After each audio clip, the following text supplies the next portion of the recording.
Used to be when people talked about the end of the world, we locked them up, or laughed them off. Sometimes both. But we never took them seriously. Maybe we should have. But I'm getting ahead of myself. Better to start at the beginning, with the abduction of Desmond Miles, my son. This boy had no ambition, no direction, no plans for the future. What he did have was a heritage, one he chose to deny. It nearly cost him his life. He was captured and imprisoned. Those who took him believed he could help them find something. The apple. One of several artifacts we call pieces of Eden. Bits of ancient technology scattered across the globe. Some hidden, some found, all of them dangerous. Most are held by a single group, the same group that now had Desmond. You know them as Abstergo Industries. We know them as the Templars, as the enemy. We've been fighting them for thousands of years, even longer if you believe the stories of their origins. I do. After all, I've seen the truth. That's the beauty and the horror of the Animus. A device that allows us to enter and experience the lives of our ancestors. It holds the power to change everything, to show us history the way it really happened. Up until its creation, to the victor went the spoils, went the truth. We're trying to fix that, to free minds and bodies both. But there's only so much that we can do, and the Templars have the upper hand these days. But something larger than the Assassins and Templars is approaching, bigger than all of us. And if we can't find a way to stop it, these next few weeks will probably be our last. Everyone's last. In the end, it all comes down to him. To Desmond. Through the Animus, he discovered his heritage, explored the lives of his ancestors, and uncovered their secrets. When that was done, he trained. He used another ancestor to provide decades of experience in the span of a few days. It worked. We think. We hope. Soon, though, soon we'll know. That ominous date fast approaches, December 21st, 2012. None of us knows what it'll bring, only that this is where they want us to be, when it does. They've been guiding us in their own fractured, frustrating way. These voices from the first civilization, the ones who came before, a precursor race of immense power and uncertain motives. They're the ones who made the pieces of Eden.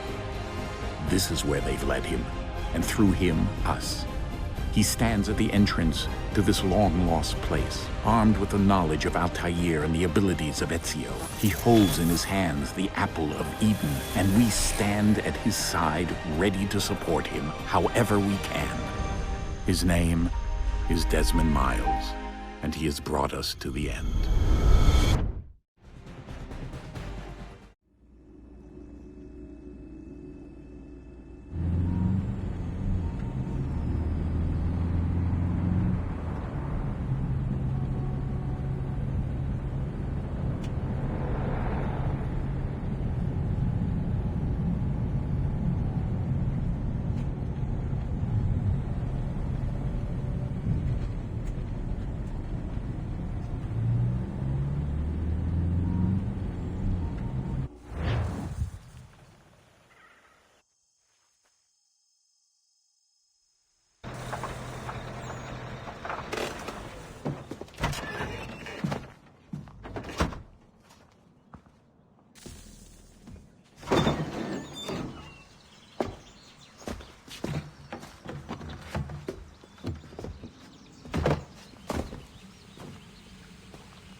Desmond?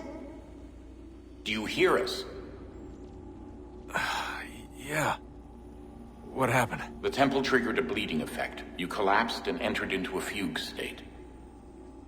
So naturally, you dropped me into the Animus instead of, I don't know, making sure I was okay? You weren't in any danger.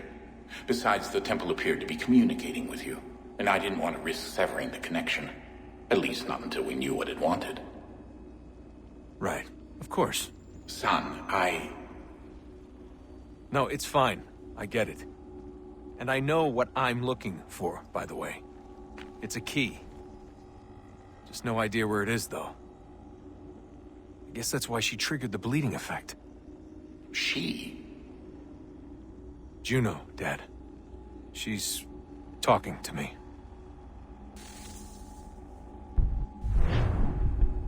Okay, Desmond. While you were, visiting Constantinople, we picked up a software update for the Animus. I'd like to run a couple of quick tests, make sure there aren't any major issues. All right. What do you need me to do? We'll start simple. Walk to the marker over there.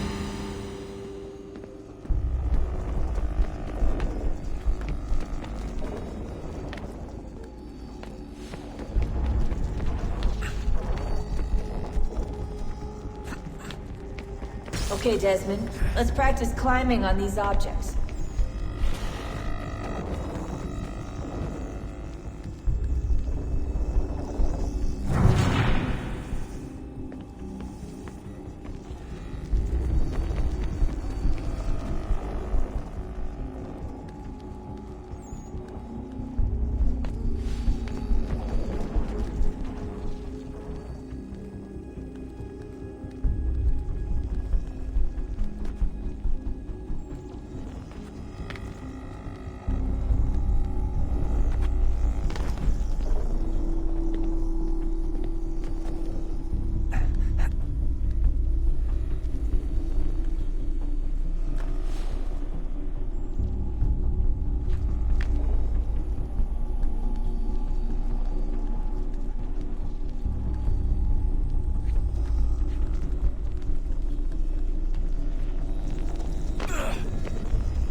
That's a constraint.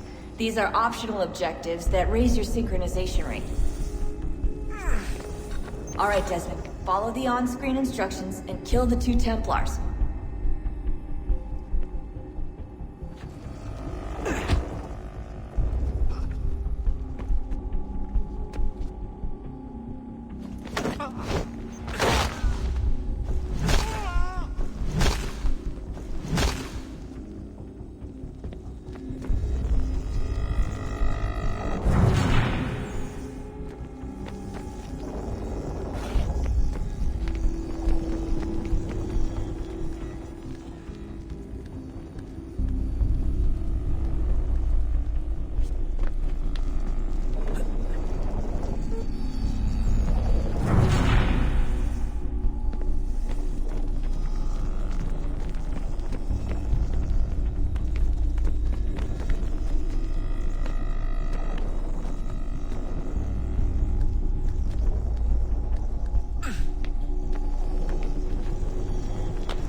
All you have to do here is jump the gap.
Sir, everything all right, sir? Yes, fine. I'm just preoccupied, that's all. Don't forget your invitation. Master Birch will be meeting you inside. Thank you. Where shall I retrieve you once you're done? front of the Opera House. And be quick about it. Don't expect to be here long. I'll bring her round at once.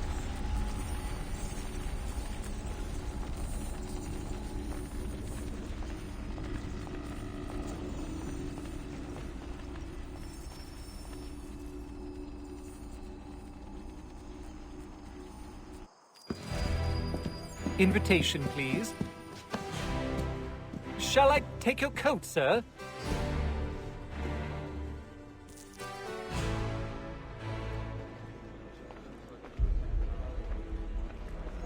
Ladies and gentlemen, you are requested to kindly find your seats. Good evening, sir. This way, please.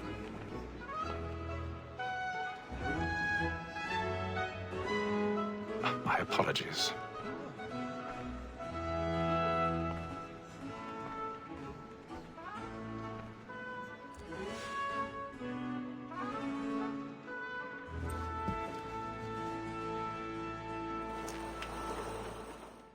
Evening, Hatham. Reginald? I can't tell you how happy I was to hear they'd mounted this revival. Gay's best work by far. Have you seen it before? Once. My father brought me here as a child. Though I remember little of it. I don't suppose tonight will afford me the luxury of a proper viewing either. No, I'm afraid it won't. On to business then. Do you see him? And a statesman, because he's so great, thinks his trade as honest as mine.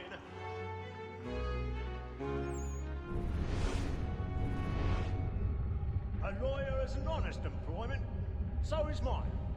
Like me too, he acts in a double capacity, both against roads and for them. For 'tis but fitting that we should protect and encourage cheats, since we live by 'em. Sir, Black Mall had sent word her trial comes on in the afternoon, and she hopes you will order matters so as to bring her off. As the wench is very active and industrious, you may satisfy her that I'll soften the evidence. Tom Gag, sir, is found guilty. A lazy dog! When I took him the time before, I told him what would come to if he did not mend his hand.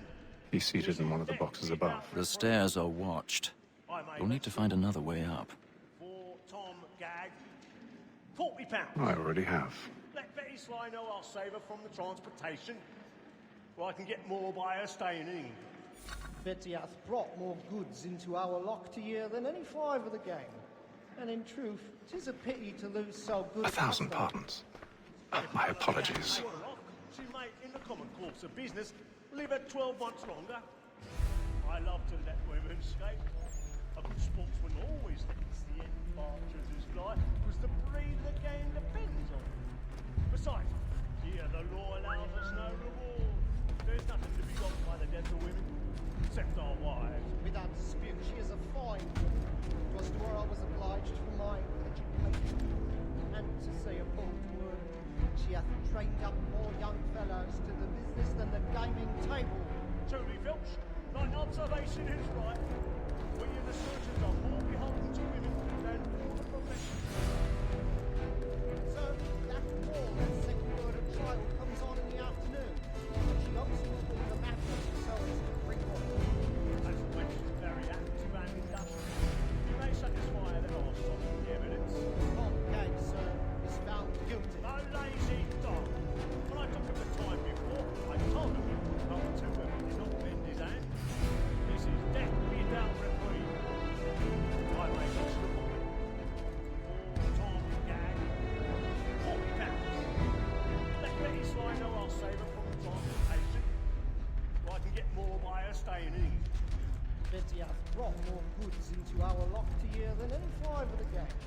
And in truth, 'tis a pity to lose so good a customer. If none of the gang take her off, she may, in the common course of business, live at 12 months longer. I love to let women escape.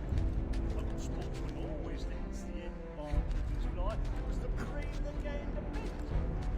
Besides, here the law allows us no reward. There's nothing to be got. 'Tis woman that seduces all mankind, like her we first were taught.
to make them easy one way or other.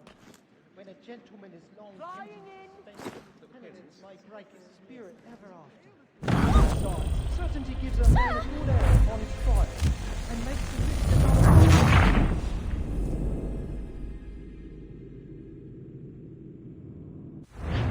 Boy, and my friends know where I intend. I love to make them easy one way or other. When a gentleman is long kept in suspense, penitence may break his spirit ever after.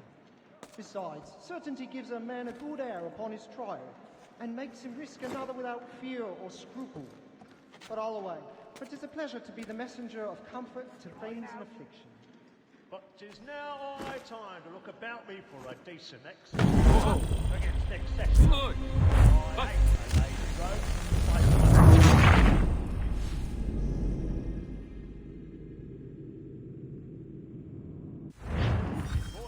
And my friends know where I intend.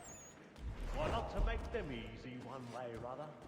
When a gentleman is long kept in suspense, penitence may break his spirit ever after. Besides, certainty gives a man a good air upon his trial, and makes him risk another without fear or scruple. But I'll away, for 'tis a pleasure to be the messenger of comfort to friends in affliction. But 'tis now high time to look about me for a decent execution against next session. I hate a lazy rogue by whom one can get nothing till he's hanged. A register of the gang. Crook-fingered Jack.